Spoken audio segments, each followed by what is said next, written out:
Coucou les amis, Eva 04. Aujourd'hui on se retrouve pour une nouvelle vidéo pour parler d'un avion mythique, le Pélican. Oui, donc le Pélican est un bel avion. Ouais, rien que ça. Bien sûr, je suis en train de vous troller. On va vraiment parler du Pélican. Ouais, rien que ça. Ouais, des pélicans. On va parler de Pélican.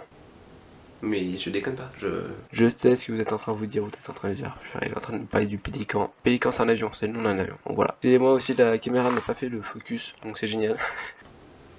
Attention, restez sur les dos, c'est bon. Calmez-vous, je vais m'expliquer. On va parler des Canadair. Les Canadair et bien sûr, de tous les avions de distinction. De tous les avions de distinction que possède la France pour la lutte contre les incendies. Et il y a le Canadair, ce gros avion jaune que vous voyez juste devant vous. Et en fait, si vous remarquez, mais à l'avant, il y a une petite sorte de cigogne, un oiseau à l'avant. Mais en fait, c'est un pélican, logique. C'est pourquoi? Parce que l'avion, enfin le Canadair, peut amérir pour accoper pour prendre de l'eau. Donc voilà, c'est plutôt pratique. Donc le Canadair est déjà canadien. Ça peut se remarquer un peu dans le nom.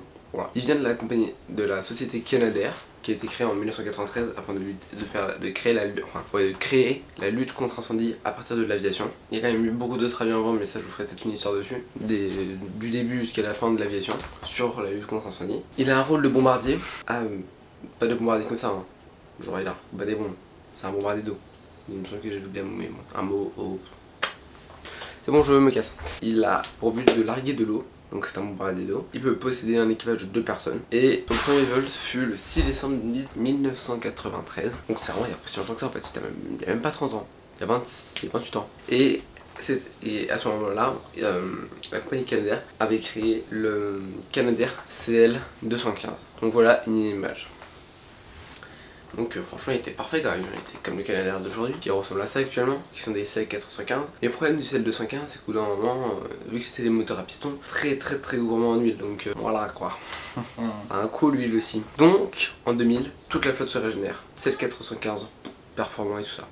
Le Canadair peut transporter jusqu'à 6000 litres d'eau, soit 6 tonnes d'eau. Il peut atterrir sur n'importe quel plan d'eau, amérir, récolter de l'eau et repartir en 30 secondes maximum. Parce que dans tout ça, il y a la pause. La récolte de l'eau, elle dure même pas 10 secondes. Ça se fait très rapidement. Et le décollage. Par contre, il peut atterrir sur tous les saisons qu'il veut, sauf que ça respecte 3 critères. Un, qu'il fasse 2 km de long. Ça c'est logique parce qu'un Canadair quand même lance à 160 sur un étang. Tu vois, ça fait combien? J'avais dit que 180 c'était 3 km toutes les minutes. Voilà, il se fait 1 km 5 en 30 secondes, voire un petit peu moins, allez, je suis à 160. Donc voilà, il va falloir faire avoir 2 km de longueur pour avoir de la marge pour décoller. Également, il va lui falloir 2 mètres de profondeur. Ça c'est si jamais il a besoin de s'arrêter sur l'eau, donc d'amérir complètement, et non d'amérir juste pour décoller et repartir. Et ben en fait l'avion va s'enfoncer dans l'eau un peu pour se stabiliser, donc il risque de s'enfoncer d'un bon mètre, voire plus. Également il lui faut 100 mètres de large. Bon ça c'est pas complètement obligatoire, je vous l'accorde, mais c'est si jamais comme ça ils peuvent passer à 2 Canadair, et c'est toujours plus drôle de voir 2 Canadair se poser qu'un seul, je vous l'accorde. Également, le Canadair, maintenant ses dimensions, vous n'êtes pas prêts pour du tout, qu'est-ce que ça va être? C'est énorme. Il mesure 8 mètres de haut, 19 mètres de longueur, et 28 mètres d'envergure, quand même, c'est une grosse bête. Je sais pas quoi dire. Les clients principaux du Canadair sont l'Italie, la France et le Canada.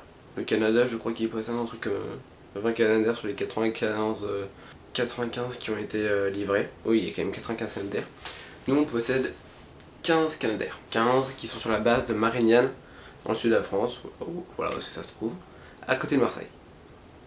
Et 3 autres Canadair se situent à Ajaccio, en Corse. Voilà. Également, de plus, et avec ça, pour but,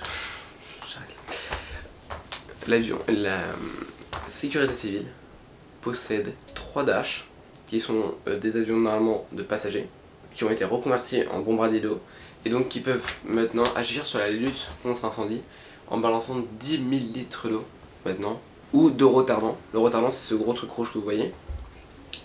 Et donc ça permet de ralentir les feux, le retardant, et bah l'eau, bah voilà, ça permet d'éteindre les feux. Par contre l'inconvénient du Dash, c'est que vu que c'est un avion civil de base, regardez une photo à l'écran en train de le larguer, il ne peut pas se poser sur l'eau. Donc il est toujours obligé de revenir à l'aéroport et ça je vous dis, ça va être un peu ennuyant. Également, on possède 7 Trackers. Trackers c'est des petits avions, ils possèdent 3 tonnes chacun, ils peuvent bombarder de l'eau, mais surtout du retardant. Ils sont vraiment spécialisés dedans. Et donc voilà, on en a 7. Et donc les Dash sont censés renouveler au fur et à mesure la flotte de ST-45 qui sont les trackers. Et enfin, pour terminer, on possède également des Beechcraft qui sont pas des avions d'extinction. Attention, donc les avions d'extinction c'est ceux qui balancent de l'eau, hein. Donc des bombardiers. Mais c'est un avion de reconnaissance pour voir par exemple où avance le feu et tout ça. Donc la France on possède 3. Également pour les Canadair, les Tige, je sais pas combien on en possède, mais pas trop. Et durant cet été, donc 2021, on a quand même envoyé 2 Canadair et un Beechcraft en Algérie, et 2 Canadair en Grèce, où ils ont aussi des Canadair, mais bon, après vu l'ampleur des feux, ça se comprenait.